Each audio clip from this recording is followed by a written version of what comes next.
वालेकुम, नमस्ते, सत श्री अकाल। कैसे हैं आप लोग? उम्मीद करती हूँ ठीक होंगे, खुश होंगे। मैं मोज़िका अली और मेरे साथ हैं तारिक नियाज़ी। अस्सलाम वालेकुम, नमस्ते, सत श्री अकाल। उम्मीद करता हूँ ठीक होंगे, खुश होंगे। दोस्तों जहाँ रहें खुश रहें, माँ बाप का ख्याल करें, क्योंकि माँ बाप है तो सब कुछ है। चैनल को सब्सक्राइब कर लें, वीडियो को लाइक कर रहे हैं। जो भी आपने वीडियो सजेस्ट करनी है, हमें रिक्वेस्ट नहीं बोलेंगे, रिक्वेस्ट नहीं बोलेंगे, सजेस्ट। रिक्वेस्ट थोड़ा सा एक अजीब सा वर्ड हो जाता है। क्या दरख्वास्त करना? नहीं आप, हाँ मतलब आप हमसे क्यों दरख्वास्त करेंगे, आप हमें सजेस्ट करते हैं।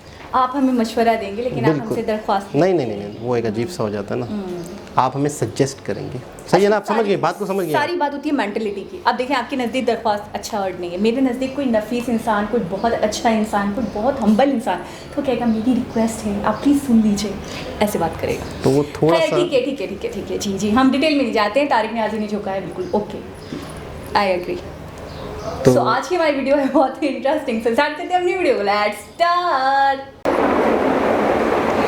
ओके गाइस, तो वीडियो का टाइटल है YouTube give me 8th rank in India PLI scheme 5G in India Samsung. So start करते हैं अपनी वीडियो। जय हिंद। देखिए, भारत सरकार की जो PLI स्कीम था वो किस तरह चीनी जो स्मार्टफोन कंपनियां हैं या फिर जो इलेक्ट्रॉनिक कंपनियां उसकी कमर तोड़ दी, इसको समझिए ध्यान से। सरकार ने कुछ दिन पहले अपनी एक स्कीम लाई थी जिसका नाम था PLI स्कीम। इसका फुल फॉर्म होता है production link incentive scheme. Production link incentive का मतलब होता है इन्होंने इस कंपनियों को लाया था, किस सेक्टर में इन्होंने मेनली इस कंपनियों को लाया था, तो वो इलेक्ट्रॉनिक सेक्टर में लेके आए थे।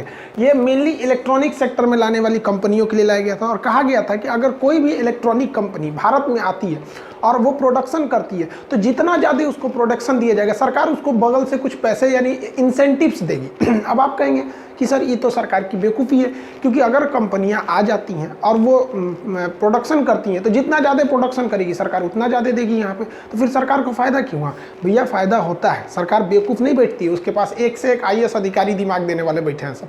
आप देखिए, अगर कंपनी आती है तो कई तरह के टैक्स देंगे। वो पहले GST देंगे, बाद में इनकम टैक्स दे देंगे, ज़्यादा कमाएंगे तो सेस दे देंगे, वहाँ पे बहुत सारी चीज़ें लगेंगी। उसके अलावे वो कितना रोजगार देंगे, हमसे बिजली को खरीदेंगे, हर चीज़ करेंगे ना, तो बहुत ज़्यादा फायदा। एक तरह से अगर देखिएगा तो 100% उनसे अगर लिया जाएगा तो उसका 20 से 25% ही इंसेंटिव में जाएगा उनको, तो बहुत अच्छा स्कीम है। तो शुरुआत में जब ये गवर्नमेंट की थी तो बहुत ज़्यादा इसका रिजल्ट देखने को नहीं मिला था, लेकिन आज 2 से ढाई महीने बाद इसके बहुत अच्छे रिजल्ट देखने को मिल रहे हैं। आप अगर देखेंगे तो इस सेक्टर में जो अगर खास करके 5G सेक्टर में, तो 5G सेक्टर जो होता है वो काफ़ी कॉम्प्लिकेटेड हो जाए। 3G और 4G की तरह उसके कन्वेंशन टावर नहीं होते हैं सब, वो एकदम नई टेक्नोलॉजी पे आती है 5G टेक्नोलॉजी। और 5G के इंस्ट्रूमेंट्स इतने महंगे होते हैं और वो टेक्नोलॉजी भारत में थी नहीं। याद कीजिए, हम जून के महीने में बताए थे कि भारत सरकार को जियो को आगे करना चाहिए। हालांकि सरकार ने कुछ 2 कदम आगे ही बढ़ के PLI स्कीम के तहत और भी कंपनियों को इसमें आगे लेके चले आए लोग। अब इससे सबसे बड़ा फायदा क्या हुआ? 5G कंपनी में जो टाइकून मानी जाती थी वो हुआवे कंपनी और ZTE कंपनी। हुआवे और ZTE कंपनी से पूरी दुनिया परेशान थी और इनके प्रोडक्ट इतने सस्ते और इतने एडवांस होते थे कि लोग आराम से इन्हें ले लेते थे। सर, इनके आगे कोई कंपटीशन ही नहीं था। लेकिन जब से कोरोना आउटब्रेक हुआ उसके बाद चीनियों के प्रति लोगों का एक तो जो फेथ था वो कम हो गया और हुआवी कंपनी पे अमेरिका ने तो पूरी तरह बैन लगा दिया कि ये स्पाइंग कर रहे हैं, डाटा चुरा रहे हैं। और भारत ने जिस तरह से धड़ाधड़ ऐप्स को बंद कर रहा है, चीनी कंपनियों के माथे एकदम ठनक गया वहाँ पर। देखिए, भारत तो चाहता था कि वो हुआवे और ZTE कंपनी को टक्कर दे, लेकिन भारत के सामने कोई ऑप्शन ही नहीं था। हाँ, नोकिया और इरिक्सन जैसी कंपनियां थी जो यूरोपीय कंपनी थी, वो लोग की भी प्रोडक्शन थे 5G के मामले में, लेकिन वो काफ़ी कॉस्टली थे। लेकिन भारत सरकार के जो PLI स्कीम है इसने बहुत ज़्यादा असर दिखाया और भारत की पहली ऐसी कंपनी नोकिया हो जाएगी। देखिए, नोकिया भारत की कंपनी नहीं है, लेकिन नोकिया ने भारत में 5G जो भी इंस्ट्रूमेंट है उसका प्रोडक्शन चालू कर दिया नोकिया की कंपनी ने, और भारत से पहली बार में इसका निर्यात भी होने लगा यहाँ पर इस कंपनी ने। तो ये बहुत बेहतरीन काम किया भारत का ये PLI स्कीम। यहाँ पर नोकिया की जो भी प्रोडक्शन लाइन है वो तेज कर दी गई है। इसके अलावा अगर आप देखेंगे तो इस PLI स्कीम का फायदा उठाने के लिए सबसे आगे अगर निकल रहे हैं तो जियो कंपनी, और इसमें कोई दो राय नहीं है कि जियो कंपनी बहुत ही तेजी से इसमें इन्वेस्ट करने जा रही है। क्योंकि कोई भी चीज़ में ना सबसे जरूरी क्या होता है, पैसा कितना आप इन्वेस्ट करते हैं। जियो के पास, रिलायंस के पास पैसे की कमी नहीं है और दुनिया में साइंटिस्ट, इंजीनियर, ये लोग तो क्या है भैया, पैसे पे मिलते हैं लोग, भैया आप पैसा दीजिए कोई भी आ जाएगा यहाँ पे, तो ये चाइनीज से इंजीनियर खरीद के लेके आओ और ये ह्यूज मात्रा में इन्वेस्ट कर देंगे। क्यों? क्योंकि भैया जियो का एक सिद्धांत है, लास्ट आया लेकिन इतना फास्ट आता है जिसका कोई हद नहीं। 4G टेक्नोलॉजी में सबसे लास्ट में जियो आया था लेकिन सबसे फास्ट आया था, उसी तरह ये 5G में भी आने वाले हैं, लास्ट में आएंगे लेकिन इतना फास्ट आएगा कि धूम मचा के रख देगा। और इसकी टेक्नोलॉजी बहुत ही बेहतरीन होगी और बहुत ही सस्ती भी इसकी टेक्नोलॉजी रहेगी। जियो के अलावे टाटा भी इसमें एंट्री मारने जा रहा है, क्योंकि PLI स्कीम के तहत टाटा को इसमें कुछ खास फायदा नहीं हुआ था और टाटा टेलीकॉम इंडस्ट्री में एक बार घुसा भी है, उसको कुछ खास उसमें फायदा नहीं हुआ। याद कीजिए टाटा डोकोमो जो सक्सेस नहीं हुआ था, जो अपने 2G और 3G के मॉडल में सक्सेस नहीं हो पाया था, वो डोकोमो के साथ जो जॉइंट वेंचर बनाया था। तो अब टाटा इसमें पूरी तरह से कूदने जा रहा है। अब रिलायंस की जो जियो है, टाटा और ये इरिक्सन, ये 3 कंपनियां अभी और रेस में है। तो आप अगर ओवरऑल में अगर देखेंगे तो भारत में तो नोकिया ने अपना चालू कर ही दिया है, तो भारत से अब 4 कंपनियां क्या करने जा रही हैं भैया, 5G का प्रोडक्शन करने जा रही हैं। तो एक स्कीम PLI स्कीम ने चाइना के लिए होश उड़ा दिया है। एक और पूरी दुनिया जो है वो चाइनीज सामानों को इसलिए लेती है कि सस्ती है। अब भैया जियो से भी सस्ता क्या, पूरी दुनिया में सबसे सस्ता डाटा जियो ने ही दिया था। तो अब पूरी दुनिया को विश्वास है कि भाई भारत से भी सस्ता मिलेगा और भरोसेमंद भी मिलेगा। तो ये स्कीम बहुत बेहतरीन काम की और चाइना के लिए सरदर्द बन गया। देखिए इसी स्कीम का फायदा उठाते हुए कंपनियां सोच रही हैं कि स्मार्टफोन चार्जर का एक बहुत बड़ा मार्केट है जिस पे सबका ध्यान नहीं जाता है। ये $5 बिलियन का मार्केट है, $5 बिलियन, इतना बड़ा मार्केट है। और भारत थोड़ा सा अगर इसमें पुश करता है तो पूरी दुनिया का 50% मार्केट कैप्चर कर लेगा भारत, क्योंकि यहाँ पर अब स्मार्टफोन चार्जर बनने की अब एकदम होड़ लग गई है। वियतनाम भी है इसमें, ताइवान भी है, जापान, चाइना भी है, लेकिन अब भारत इसमें जा रहा है। भारत की टारगेट है कि पूरी दुनिया के जो स्मार्टफोन चार्जर का मार्केट है उसका 50% एक्वायर कर लिया जाए। और ये बहुत ईजिली हो सकता है, क्योंकि जब से भारत की PLI स्कीम चालू हो गई है अब कंपनियों को डबल फायदा, ज़्यादा प्रोडक्शन करो प्रॉफिट ज़्यादा होगा, तुम ज़्यादा करोगे तो गवर्नमेंट भी तुम्हें अलग से इंसेंटिव भी देगी, तो इससे रोजगार भी आएगा, GDP भी आएगा। और हमारे कंपटीटर के लिए एक तो जो चाइना को कहा जाता था इलेक्ट्रॉनिक हब है, वो धीरे धीरे उससे ये तमगा छीना जाएगा। चाइना को सबसे बड़ा झटका जो दिया वो सैमसंग कंपनी ने दिया। सैमसंग ने तो चाइना से पूरा तरह बोरिया बिस्तरी समेट के भारत में एंट्री मार दिया। और अभी हाल ही में भारत में सैमसंग ने सबसे बड़ा जो इन्वेस्टमेंट किया, लगभग 5,000 करोड़ का इन्वेस्टमेंट कर दिया, और वो स्मार्टफोन के डिस्प्ले के लिए कर दिया। लेकिन आप जान के तजुब करिएगा, ये डिस्प्ले केवल सैमसंग के लिए नहीं बनेंगे, इसी डिस्प्ले को आईफोन को भी बेचा जाएगा, इसको ये अन्य कंपनियां भी बेची जाएंगी, सब उनको भी। तो अब आप ये कह सकते हैं कि आने वाले 2 से 3 साल में जैसे ये सैमसंग का ये जो 5,000 करोड़ का डिस्प्ले मैन्युफैक्चरिंग प्लांट है ये यूपी के नोएडा में और जैसे सेटअप हो जाएगा, तो आप जितने भी स्मार्टफोन देखेंगे उसके जितने पार्ट्स होंगे और डिस्प्ले होंगे वो ज़्यादातर पार्ट्स अब कहाँ मिलने लगेंगे, अब इंडिया के ही बनेंगे। रीजन समझिए, टाटा ने अपना लिथियम आयन बैटरी का कारखाना डाल दिया। अब किसी भी मोबाइल में अगर आप कोई भी मोबाइल देखते हैं तो कोई भी अगर मोबाइल है तो इसका जो डिस्प्ले वाला एरिया है तो डिस्प्ले सैमसंग का हो जाएगा, मोबाइल वाला जो पार्ट्स वगैरह हो जाएंगे, जो उसके बैटरी वो टाटा की लिथियम आयन की बैटरी होगी, चार्जर भी इसी का होगा। यानी अब आने वाले 2 से 3 साल में आपका जो स्मार्टफोन रहेगा वो 60 से 70% मेड इन इंडिया हो जाएगा। इससे फ़ायदा क्या होगा कि अब विदेशी कंपनियां भी भारत को ऑर्डर देंगी कि भैया हमको भी क्या चाहिए, भाई इसका डिस्प्ले चाहिए, और डिस्प्ले भी भारत से ही जाएगा और रोजगार भी इससे भारत को बढ़ने वाला है। ये टेंडर जो है ये बेसिकली यूपी के नोएडा में इसको शिफ्ट किया जाएगा। यूपी गवर्नमेंट भी पूरा जोर लगाई है कि ये कैसे भी उनके हाथ से ये ना निकले, लेकिन इसको पूरी तरह सैमसंग मन बना लिया है कि वो भारत में इसको सेटअप करेगा। PLI स्कीम के तहत जो सबसे बड़ा एक ड्रॉबैक है उसको लैपटॉप को शामिल नहीं किया गया। हम तो गवर्नमेंट से कहते हैं इसमें लैपटॉप को भी शामिल कर दिए, क्योंकि पूरी दुनिया में लैपटॉप का सबसे बड़ा मार्केट अगर किसी ने कैप्चर किया हो तो चाइना ने किया है। जिस तरह से PLI स्कीम ने चाइना के मोबाइल हब को छीन लिया उससे और धीरे धीरे भारत की ओर शिफ्ट कर रहा है, लैपटॉप में भी बहुत जरूरी है करने के लिए, क्योंकि जितने भी लैपटॉप कंपनी है आप देखेंगे वो मेड इन चाइना ही लिख देते हैं, या PRC people Republic of China वो कर देते हैं विरोध की वजह से। तो ये भारत को इस पर करना चाहिए। हालांकि भारत इसमें बहुत धीरे से कदम बढ़ा दिया है और वो PCB के थ्रू बनाया। किसी भी इलेक्ट्रॉनिक पार्ट पुर्जा में आपको मॉडर्न फिजिक्स में भी पढ़ाएंगे, जब हम आपको पढ़ाएंगे सॉलिड स्टेट। सॉलिड स्टेट उसे कहते हैं जिसमें हम लोग किसका, सेमीकंडक्टर का यूज करते हैं। ये पिछली बार रेलवे में भी क्वेश्चन पूछा था, इनमें से कौन सा सॉलिड स्टेट नहीं है। तो दुनिया के कोई भी इंस्ट्रूमेंटल डिवाइस जिसमें हम लोग किसका प्रयोग करते हैं, सेमीकंडक्टर यानी सिलिकॉन का यूज करते हैं, उसे सॉलिड स्टेट कहते हैं। तो सिलिकॉन के यूज में आपका प्रिंटेड सर्किट बोर्ड आज हर जगह फेमस हो गया, हर चीज़ में ये PCB का यूज हो रहा है। ये PCB ज़्यादातर ताइवान, कोरिया, जापान या चाइना में बनाए जाते थे। अब इसका बहुत बड़ा प्लांट इंडिया में लगाया जा रहा है। जब ये लग जाएगा तो हम लोग ऑटोमेटिकली क्या हो जाएगा कि भाई यहाँ जैसे पीसीबी लगेंगे तो इलेक्ट्रॉनिक पार्ट पुर्जा यहीं बनने लगेंगे, क्योंकि यही ब्रेन बोला जाता है। किसी भी इलेक्ट्रॉनिक डिवाइस का ब्रेन कहा जाता है, दिमाग कहा जाता है इस पीसीबी को। जब यहीं बन जाएगा तो फिर टेंशन खत्म हो जाएगा। अब अगर ये पीसीबी मार्केटिंग बहुत आगे चला गया तो भारत बहुत ही जल्दी जो इसके हार्ड ड्राइव हो सकते हैं, हार्ड डिस्क वाले चीज़ें हो सकते हैं, इसमें भारत बहुत आगे नहीं है। इसमें भी भारत धीरे धीरे आत्मनिर्भर हो जाएगा। सैटेलाइट कम्युनिकेशन या टेलीकम्युनिकेशन में जो डिश टीवी होता है, तो वो तो आपको पता ही है कि टाटा ने और भारत की डिश टीवी ने कह दिया था कि भैया हम खुद से ही प्रोडक्शन करेंगे। वो हम पहले की वीडियो में बता ही दिए थे। अभी क्या है, डीलिंग कंपनी जो राउटर्स बनाती है, ये राउटर वाईफाई को चलाने के लिए जरूरी है। यहीं से वाईफाई का कनेक्शन आता है, इसी राउटर में लगाया जाता है। अब डीलिंग कंपनी भारत में शिफ्ट होने जा रही है। इससे क्या होगा, राउटर बढ़ेंगे और भारत में करोड़ों का जो राउटर्स का मार्केट है वो चाइना से आराम से छीन लिया जाएगा। अब डीलिंग कंपनी वो यूरोप में, अमेरिका में, यहाँ तो ऑलरेडी शिफ्ट है, वो भारत में भी अब इसे शिफ्ट करते जाएगी। अब इस कंपनी में बहुत बड़ा फायदा होगा। तो इसमें भारत की टेलीकॉम कम्युनिकेशन और इलेक्ट्रॉनिक बहुत अच्छे से काम कर रही है। अब इसमें बीएसएनएल है। भाई साहब बीएसएनएल को हम क्या बोले यार, मतलब फर्स्ट टाइम हमको एक बीएसएनएल के प्रति निगेटिव वीडियो। सितंबर में हमको अपने एप्लीकेशन पे क्लास स्टार्ट करने थे, तो हमने बीएसएनएल का कनेक्शन लिया था। यार इस सब ने इतना टॉर्चर किया सब, जिसका कोई हद नहीं। 29,000 रुपया लिया सब कनेक्शन के लिए। वायर हम ही खींचे, 1 किलोमीटर लंबा वायर हमको खींच के लाना पड़ा। हम कहे चलो भैया, हमको अपने स्टूडेंट्स का क्लास लेना रहना है, एप्लीकेशन पे 5 घंटा 6 घंटा रेगुलर लाइव क्लास रहना है, विदाउट ये वाईफाई के नहीं हो सकता है। ले लिए। हर हफ्ते इनका कुछ ना कुछ बिगड़ा रहता है, हर हफ्ते। आज 3 महीना टॉलरेट करने के बाद अब डिस्टर्ब हो गया, क्योंकि एग्जाम आ गए हैं दिसंबर में। 28 दिसंबर को एनटीपीसी ने दिया हो अपना शेड्यूल कि भैया यहाँ से हम लेना चालू कर लेंगे। वो अलग बात है कि बहुत लंबा एग्जाम का शेड्यूल चलेगा, लेकिन इन लोग का भैया हर हफ्ते कभी कुछ होगा कभी कुछ होगा। या तो फिर कॉल करिए तो आधा आदमी कॉल नहीं उठाता है, कॉल उठाएगा तो क्या करेगा, सर बिगड़ गया है, लखनऊ से बिगड़ा है, कभी नोएडा से बिगड़ा है, कभी गोरखपुर से बिगड़ा है, कभी बिहार का 4 जिला बिगड़ जाएगा। पिछले 2 दिन से इन लोग के 40 जिला में से ये वो मतलब लगभग 30 से 40 जिला में वाईफाई का कनेक्शन छोड़ दिया। सोचो क्लास कहाँ से ले, 1 हफ्ता आप लोग के लिए वीडियो भी नहीं आ पाया था, कहाँ से अपलोड करेंगे। लोग परेशान करके रख दिया सर। ज़्यादा कंप्लेन करेंगे ना तो एक तो वीडियो भेज देगा, सर देखिए ऐसे तार कट गया था, नीचे से खोद रहे थे, 2 दिन लगेगा। अरे यार तुम लोग को 2 दिन लगेगा, यहाँ पे वाईफाई का कनेक्शन टूट गया, रात 2 बजे जैसे भी लगा के खुदवा दो ना। रात 2 बजे किसी को वाईफाई का काम नहीं रहता है। जो आदमी वाईफाई लिया है तुमको समझ में नहीं आता है कि काम के लिए लिया होगा, इसे शौक के लिए गेम खेलने के लिए वाईफाई लेगा कोई। दिमाग खराब करके रख दिया है सब, ये सब बीएसएनएल वाला सब।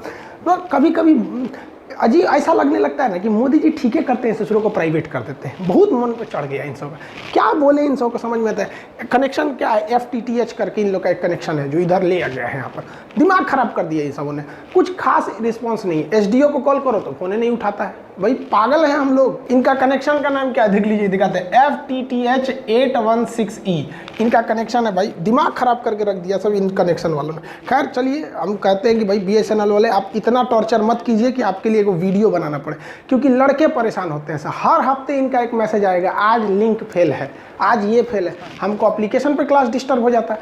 लड़कों को लगता है कि सर क्लास नहीं, अरे भाई सर को क्या प्रॉब्लम, हमको पढ़ाने में कुछ जाता है, यहाँ पे कुछ नहीं जाता है पढ़ाने के लिए, है कि नहीं। यहाँ पे अब पढ़ाने में कुछ जाता है तो भाई साहब गूगल यूट्यूब इंडिया ने हमको 8वां रैंक दिया।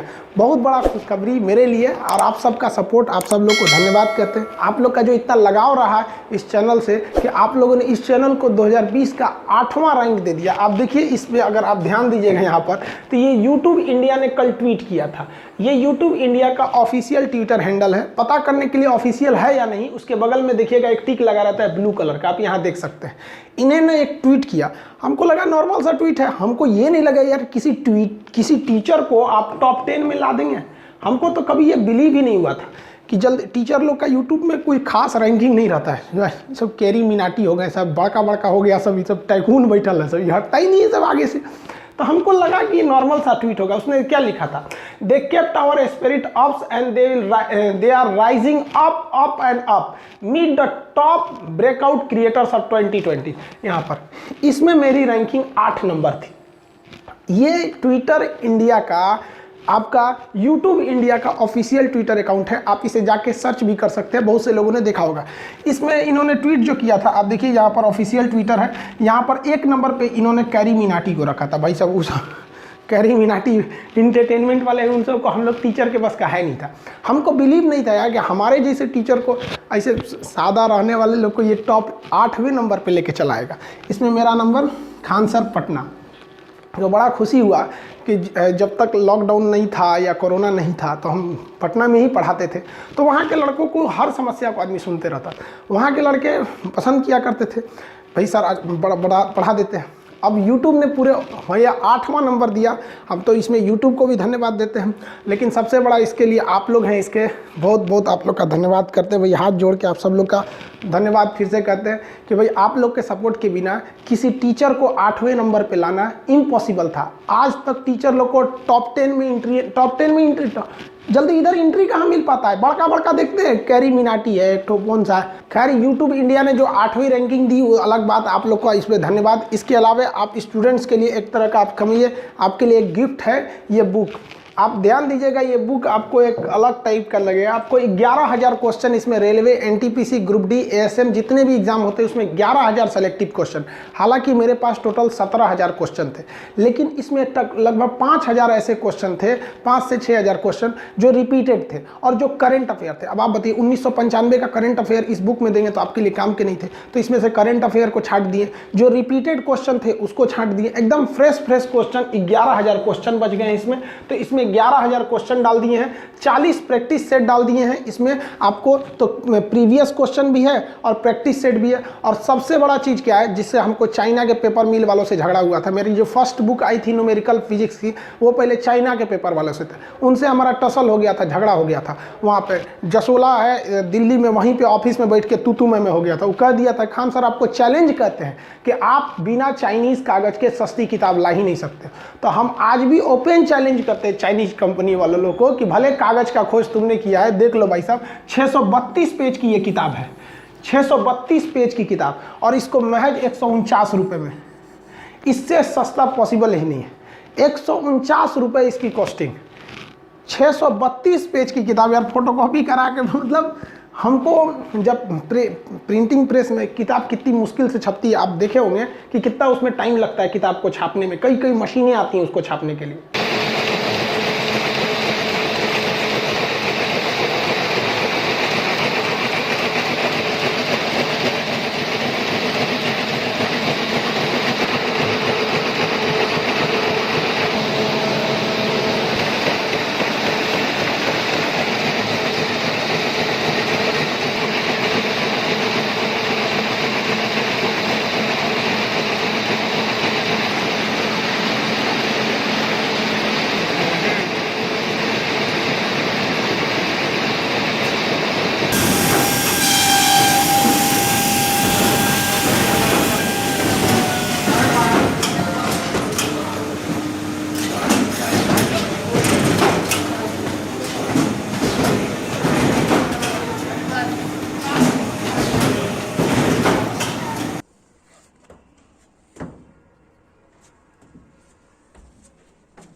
टाइटल क्या है?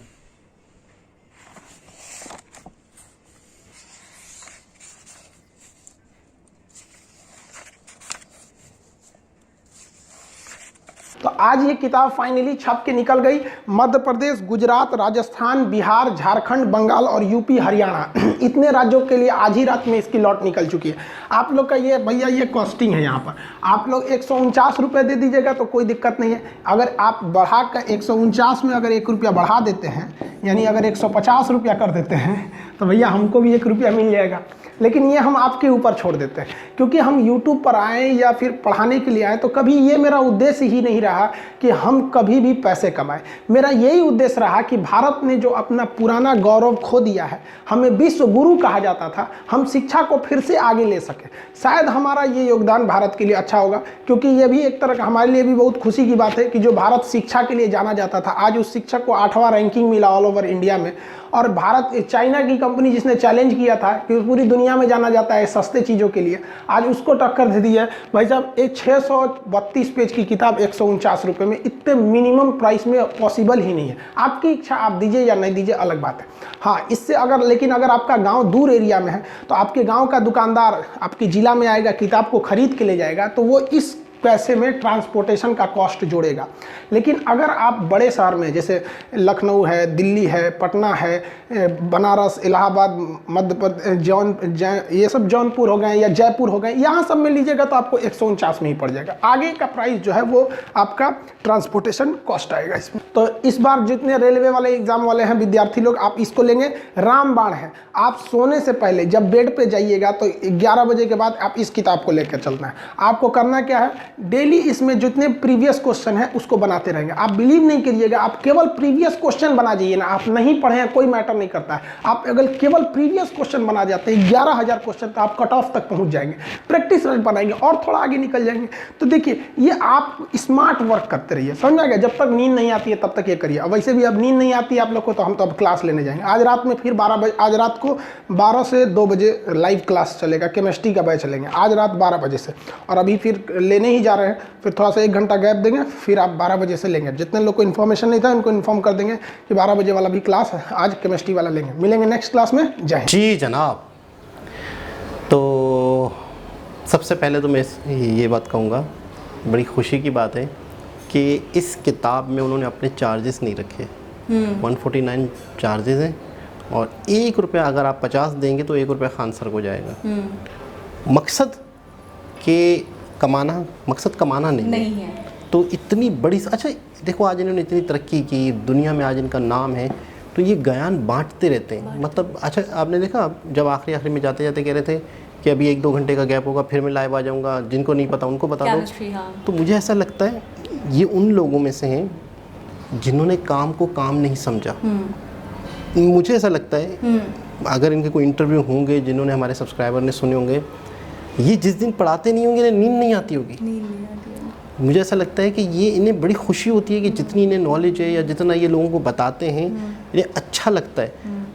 ये एक इंतहा होती है आपकी तरक्की की, जब आपको ऐसा लगे कि जो काम आप कर रहे हैं उसमें आपको मज़ा आने लगे, सही, जबकि वो आपकी जॉब भी है, जबकि वो बेलॉस भी हो, इसके पीछे आपकी इंटेंशंस कमाना या अपना प्रॉफिट या अपना मफाद ना हो। अच्छा जो शख्स ज़िंदगी में किसी को देने का सोचता है, वो अच्छी चीज़ हो, वो नॉलेज हो, वो पैसा हो, कुछ भी हो, जब इंसान किसी को देने की नीयत में आ जाता है, देने के लिए हिम्मत आ जाती है, या देना सोचना शुरू करता है या देना शुरू कर देता है, तो ऑटोमेटिकली उसको मिलता है। आज अल्लाह पाक ने इतनी इज़्ज़त दी, आज ये पूरे इंडिया में, पूरी दुनिया में हर जगह इतने फेमस हैं। यूट्यूब ने इन्हें 8वां रैंक दे दिया। तो मैं कहता हूँ, अच्छा खुश भी बहुत थे। आपको पता है, मैं बिल्कुल टू बी वेरी ऑनेस्ट, अगर मैं अपना ओपिनियन दूँ कि मैं तो सोच भी नहीं सकती कि टॉप 10 में इंडिया जैसे देश में उसमें कोई ऐसा टीचर आ सकता है जिसका 8th रैंक हो।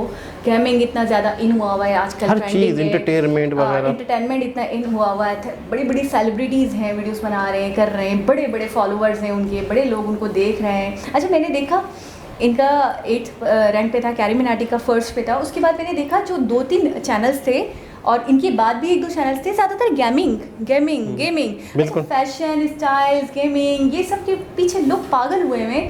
एक टीचर का उस लिस्ट में आ जाना, मैं कहूँगी बहुत बड़ी बात है। अच्छा एक चीज़ और है, जब मैंने इस चीज़ को बहुत डिटेल में समझा है कि जब आप किसी को कुछ देते हो और फिर आपकी नीयत ये नहीं होती कि आप उससे कुछ लो बदले में, कुछ दो और कुछ लो, ये वाली चीज़ नहीं होती। सिर्फ आप दिल से उसको कुछ देना चाहते हो, उसे आगे बढ़ाना चाहते हो, सेक्रीफाइस देते हो, अपनी कुर्बानियाँ देते हो अपने मुल्क के लिए, अपने पेरेंट्स के लिए, किसी के लिए भी, एक्सवाइजी।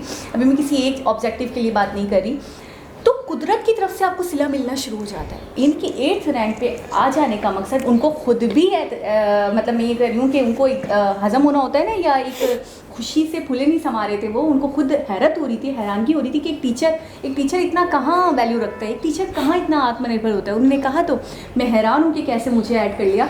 दूसरी बात ये कहना चाहूँगी कि PLI की थोड़ी सी उन्होंने मतलब बात करी और उन्होंने बताया कि PLI का मकसद ये है कि अब जो भी चाइना में जो भी चीज़ें बन रही थी, जैसे कि मोबाइल हो गए, जैसे कि लैपटॉप हो गए, टेक्नोलॉजी में इतना वो आगे है, कॉपी ही करके सही लेकिन बहुत आगे, तो अब आहिस्ता आहिस्ता वहाँ का हब जो है उसको ख़त्म करके उसको ट्रांसफ़र किया जा रहा है, उसको शिफ्ट किया जा रहा है इंडिया में।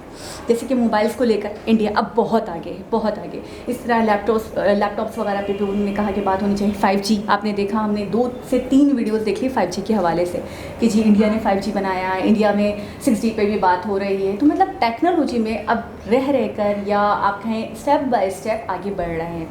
दूसरी बात ये, मैंने इनके टीचर्स के अंदर एक आदत देखी है, चाहे वो खान सर हो जाएं, चाहे वो डॉक्टर विवेक बिंद्रा हो जाएं, चाहे वो प्रशांत धवन हो जाएं, इनके अंदर ना लालच नहीं दिखता मुझे। जब ये कोई टॉपिक बता रहे होते हैं, कोई वीडियो बना रहे होते हैं, उसके अंदर आप देखिएगा कि कभी फजूल की कोई बात नहीं है, अपनी कोई मतलब दुकान चमकाना नहीं है, अपनी बातें नहीं करना। तो होता ये है, अभी देखिए इन्होंने अपना मकसद बताया, इनका मोटिव क्या रहा है? इनका मोटिव ये रहा है कि इंडिया का जो एक स्टेटस था, इंडिया को विश्व का गुरु माना जाता था, तो उसको वापस लेकर आना है। हमें अपने बच्चों को पढ़ाना है, हमें अपने बच्चों को आगे बढ़ाना है, हमें अपने इंडिया का नाम रोशन करना है। तो जब जिसका मकसद इतना अच्छा होगा, इतना नफीस होगा, तो वो इंसान क्यों नहीं आगे बढ़ेगा? कुदरत तो उसे नवाजेगी। बिल्कुल ऐसा ही है, देने की नीयत हो तो मिलता ऑटोमेटिकली है, लेकिन हमारे दिल छोटे होते हैं या हम ये सोचते हैं कि अगर हमने दिया तो पता नहीं हमें क्या मिलेगा। अच्छा, सबसे पहले तो ये कि पॉलिसियाँ, अगर इतनी बड़ी बड़ी कंपनियां, सैमसंग जैसी कंपनी, दूसरी कंपनियां इंडिया आके अपने प्लांट लगा रही हैं, तो सबसे पहले तो वो ये देख रही हैं कि हमें बेनिफिट क्या है। सही। सबसे पहले तो ये देख रही हैं कि हमें गवर्नमेंट कितना सपोर्ट कर रही है। तो ये गवर्नमेंट की एक प्रोकशिश पॉलिसियाँ होती हैं, ऑफ़र्स होती हैं जो कि अगर आप ये करोगे। मिसाल के तौर पर अभी इस वक्त पाकिस्तान में क्या हो रहा है? पाकिस्तान में हो रहा है कि इलेक्ट्रिक गैस फ्यूल ख़त्म हो रहा है। तो ये है कि दूसरे नेचुरल रिसोर्सेज की तरफ जाना चाहिए। और पेट्रोल 20 साल 30 साल बाद बड़ी बड़ी जो कंट्री हैं उन्होंने अभी से ही ये अनुमान लगा लिया है। आपने जापान का भी सुना है, 2030 या 35 में वो इलेक्ट्रिक गाड़ियाँ टोटल कर देंगे। नितिन गडकरी जी की भी पूरी कोशिश है। तो कहने का मकसद ये है कि गवर्नमेंट को ऊपर लेवल पे इस तरह के फ़ैसले करने चाहिए, इस तरह की चीज़ें करनी चाहिए कि आपकी आवाम, आपके यहाँ कंपनियाँ पेट्रोल के और इन चीज़ों से हट के दूसरी चीज़ों की तरफ आए, तरक्की की तरफ आए और लोगों को आसानी हो कंपनियों को आपके यहाँ प्लांट लगाने में, ना कि तकलीफ़ आए। अच्छा, मुकेश अंबानी को लेकर वैसे ही हम काफ़ी कुछ जानते हैं, मतलब पैसों के मामले में, इन्वेस्टमेंट के मामले में कभी पीछे नहीं हटते। अगर कोई अट्रैक्टिव प्रोजेक्ट हो तो उसमें ज़रूर हाथ डालते हैं। तो अभी हमने सुना वीडियो में कि वो 5G को लेकर बड़े सीरियस हैं, उसके अंदर मतलब आ रहे हैं। और इसके अलावा उनके अलावा हमने टाटा के बारे में सुना। टाटा को लेकर हम ऑटोमोबाइल्स ले लें, टाटा स्टील ले लें, टाटा की दूसरे मैदानों में बड़े झंडे गाड़े हैं, लेकिन टाटा को खान सर बताए थे, टाटा ने मोबाइल वगैरह को लेकर या इन चीज़ों को लेकर थोड़ा पीछे ही रहा है, इतना कामयाब नहीं हो सका। फिर सोनी एरिक्सन। अच्छा, एरिक्सन से मुझे याद आया, हमारी लाइफ का पहला सेलफोन सोनी एरिक्सन था। मेरे फादर के पास आया था शुरू में पाकिस्तान में नोकिया था, सोनी एरिक्सन। नोकिया नहीं, लेकिन हमारे यहाँ जो हमारे घर में पहला मैंने मोबाइल फ़ोन जो अपनी आंखों से देखा है, अब तो नापैद हो गई फिजिकली, तो वो मैंने सोनी एरिक्सन देखा है। तो मुझे वो एरिक्सन से मुझे याद आ कि अरे ये सेल फ़ोन तो मैंने यूज़ करा है। तो अच्छा, ऐसी बड़ी बड़ी कंपनीज़ अगर आगे बढ़ रही हैं तो यकीनन मुझे लगता है इंडिया की तरक्की में बहुत बड़ा किरदार। अच्छा, सोनी एरिक्सन हो गया और नोकिया हो गया, ये पाकिस्तान में नापैद हो गए, अब तो नहीं मिलते। मतलब सब्सक्राइबर को शायद ना पता हो, यहाँ पर अब नहीं है बिल्कुल। ये शुरू में जब सिस्टम आया था मोबाइल्स का, तो ये कंपनियाँ थीं। नोकिया के बारे में तो कहते हैं कि वो इस वजह से फेल हो गई, जिद्दत की तरफ नहीं गए वो, यानी कि जैसे ही नई टेक्नोलॉजी आती गई उन्होंने अपने आप को तब्दील नहीं किया, टच वगैरह की तरफ नहीं गए ना, मतलब किसी भी हवाले से वो तब्दीली की तरफ नहीं गए। लेकिन वो नोकिया का तो 3310 करके मोबाइल था, जिसको बोलते थे सर पे मारोगे तो सर खुल जाएगा, मतलब वो कीपैड के हवाले से जब दौर काफ़ी सही था, कीपैड का जब दौर था तो नोकिया ने बड़ी तरक्की की थी, बड़ा वायरल था, एक नोकिया के अलावा कुछ नहीं था। और तो एक बहुत ही ज़बरदस्त वीडियो थी जिसमें खानदान ने बहुत डिटेल से बताया। खानदान किसके? तो एक बहुत ही ज़बरदस्त वीडियो जिसमें खान सर ने बहुत ही डिटेल से चीज़ों को बताया। दोबारा किसी वीडियो से आपसे मुलाकात होगी, जब तक के लिए अल्लाह हाफ़िज़।